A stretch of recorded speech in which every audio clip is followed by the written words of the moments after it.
नमस्कार। आज बात करते हैं काल सर्प दोष के बारे में। काल सर्प दोष क्या होता है? ये शुभ है या अशुभ है? कौन से ग्रहों की वजह से ये योग कुंडली में बन जाता है? जिस जातक की कुंडली में यह योग होता है उसको कौन कौन सी परिस्थितियों का, कौन कौन सी कठिनाइयों का सामना अपने जीवन में करना पड़ता है, आइए जानते हैं इस वीडियो के माध्यम से। तो सबसे पहले जानते हैं कि काल सर्प दोष क्या होता है और आ क्यों जाता है कुंडली में।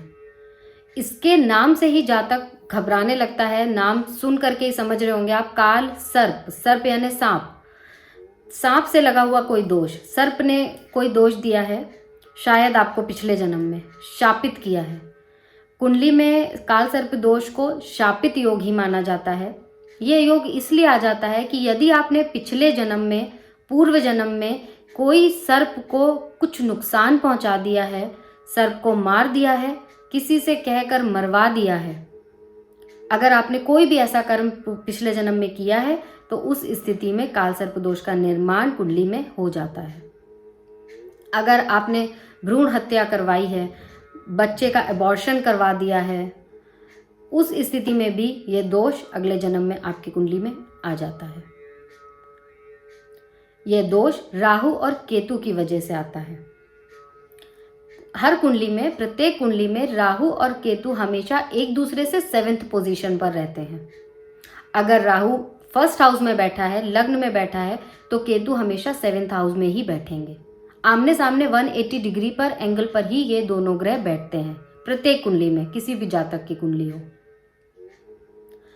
तो अगर ये सिचुएशन किसी कुंडली में है कि राहु और केतु बैठे हुए हैं आमने सामने और उनके एक साइड, मान लीजिए फर्स्ट हाउस में राहु है और 7th हाउस में केतु हैं, तो कुंडली के इनकेस राइट हैंड साइड में सारे ग्रह आ गए बाकी के, और लेफ्ट वाला पार्ट पूरा खाली है, उधर कोई ग्रह नहीं है, तो ऐसी कंडीशन अगर किसी कुंडली में है तो उस कुंडली में काल सर्प दोष का निर्माण हो रहा है।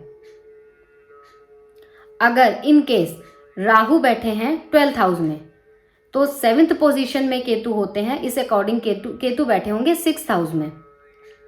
इन दोनों की पोजीशन 7th रहती है हमेशा, ये बात याद रखिए, 7th पोजीशन पर ही एक दूसरे के रहते हैं। अगर 12th में राहु बैठेगा तो 6th में केतु होंगे, अगर 12th में केतु होंगे तो 6th में राहु बैठेंगे।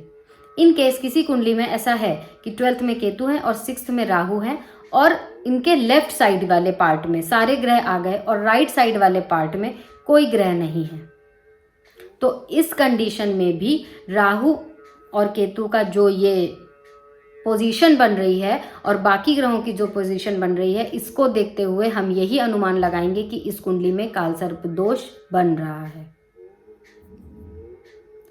सीधा सा फंडा यही है इसका काल सर्प दोष कुंडली में देखने के लिए कि आप एक साइड राहु और केतु के जब एक तरफ ग्रह चले जाते हैं, दूसरी तरफ कुंडली का भाग पूरा खाली रहता है, तो उस कंडीशन में काल सर्प दोष का निर्माण होता है।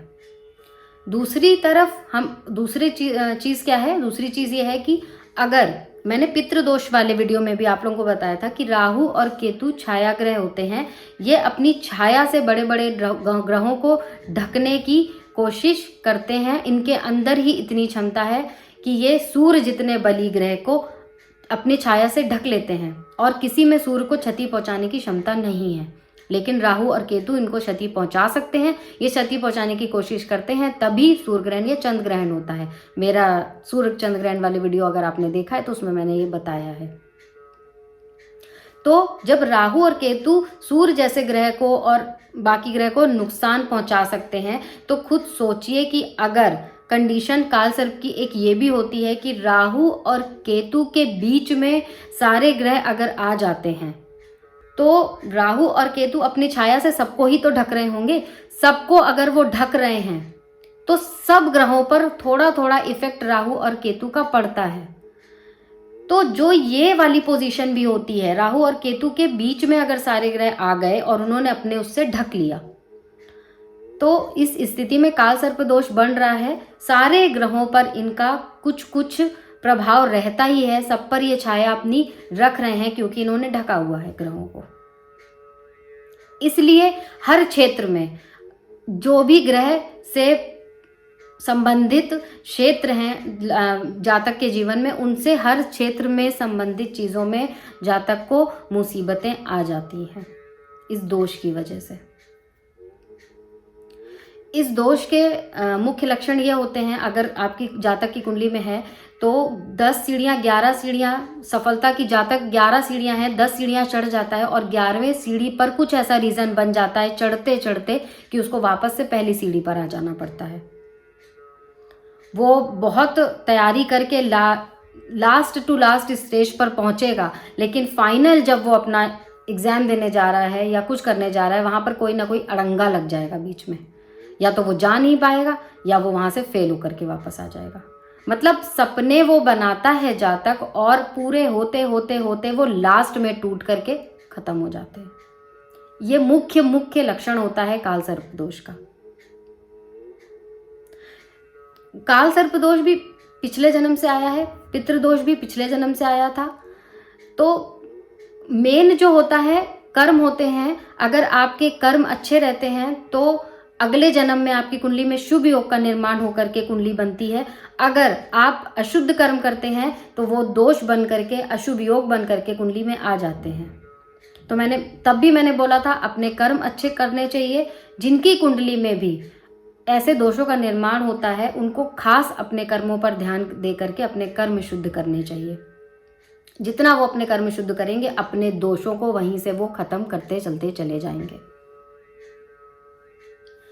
राहु और केतु और शिव जी मुख्य ये 3 हैं जिनकी पूजा आपको काल सर्प दोष के निवारण के लिए करनी होती है।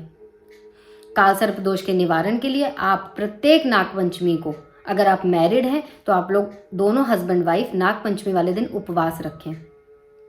नाग नागिन का जोड़ा, चांदी का जोड़ा आप लें नाग नागिन का, और उनको जल में, बहते जल में प्रवाहित कर दें। हो सके तो किसी सपेरे से आप नाग नागिन का जोड़ा ले करके उनको किसी जंगल में, किसी सुनसान जगह में या पानी में उनको प्रवाहित कर दीजिए। जिंदा जो नाग नागिन है उनके जोड़े को, तो इससे मुक्ति मिलती है काल सर्प दोष से।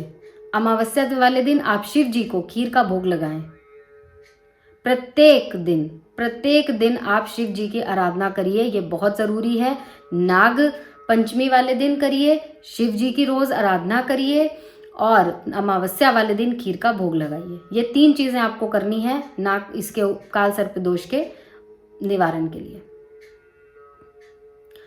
शिव जी के लिए आप रोज शिवलिंग पर जल चढ़ाएं, काले तिल चढ़ाएं, दूध चढ़ाएं, उनसे प्रार्थना करें। शिव जी नागों से शिव जी का कनेक्शन है। नाग और शिव जी दोनों ही साथ रहते हैं। शिव जी के किसी भी मंदिर में आप जाएंगे वहाँ पर नाग अवश्य होंगे। वहाँ पर आप नाग की भी पूजा करिए, प्रार्थना करिए, क्षमा मांगिए कि अगर मैंने आपको पिछले जन्म में कुछ कष्ट दिए हैं तो आप मुझे क्षमा कीजिए और मेरे जीवन को सुधारिए। करकोटक नाम के नाग थे जो नागों के देवता थे, इनकी उपासना करिए। करकोटक नाग पंचमी वाले दिन करकोटक आप लोग नाग देवता होते हैं जो थे जिन्होंने नल को काटा था। नील नल जो थे उन्होंने इंद्रदेव के कहने पर नल को काट लिया था। इनके काटने की वजह से नल कुरूप हो गए थे और उनके शरीर में ऐंठन आ गई थी। ये वही करकोटक हैं, इनकी पूजा की जाती है नागपंचमी वाले दिन। आप इनकी पूजा करिए। नाग नागिन का जोड़ा जल में प्रवाहित करिए। आप दोनों हस्बैंड वाइफ जाइए, हो सके तो दोनों हस्बैंड वाइफ उपवास रखिए नागपंचमी वाले दिन। चांदी के नाग नागिन का जोड़ा जब आप प्रवाहित करें तो उनसे क्षमा मांगिए।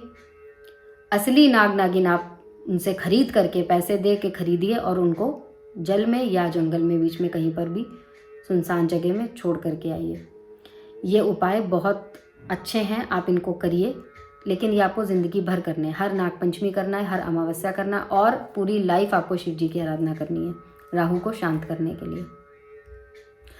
और मैंने पितृदोष की पूजा का निवारण आपको त्र्यंबकेश्वर में बताया था, ऐसे ही मैं इसके लिए भी आपको बोलूँगी काल सर्प दोष का निवारण भी सिर्फ और सिर्फ त्र्यंबकेश्वर में ही होता है। कोई आपसे कितना भी बोले, आप कहीं और पूजा मत कराइए, अपना समय मत खराब करिए, अपना पैसा मत खराब करिए, कुछ नहीं होने वाला है कहीं पर भी पूजा कराने से। आपको सिर्फ और सिर्फ त्र्यंबकेश्वर जाना है ये पूजा कराने के लिए।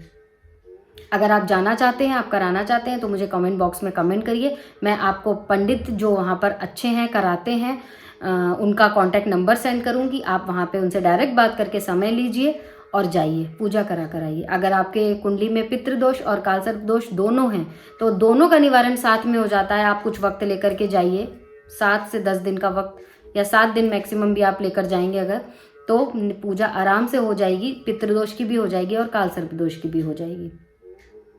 लेकिन मेरी आपसे विनती है कि आप वहीं पूजन कराने जाइए। उस भूमि में ही कुछ ऐसा है, आप वहाँ भूमि पर कदम रखेंगे, कदम रखते ही आपके मन में पॉजिटिविटी आएगी। जब आप वहाँ पूजन कराएंगे उसका तो फल मिलेगा ही मिलेगा। जब आप वहाँ से वापस लौटेंगे तो आपके कर्मों पर, आपके विचारों पर भी सुधार होगा।